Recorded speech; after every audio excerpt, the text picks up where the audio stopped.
বৃষ্টি শুরু হয়েছে। খিচুড়ি আর ইলিশ মাছ ভাজা করে দাও। করে দিচ্ছি। প্রথমে ইলিশ মাছটা পিস পিস করে কেটে নেব।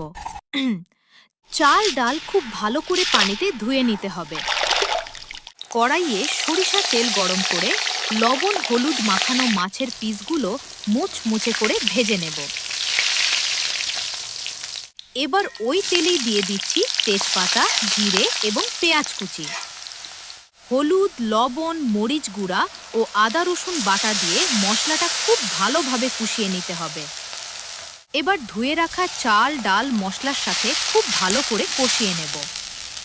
এবার দিয়ে দিচ্ছি পরিমাণ মতো পানি।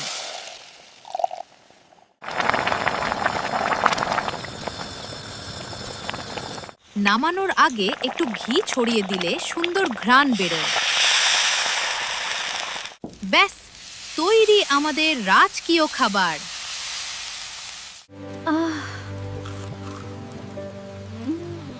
মনটা একদম ভরে গেল।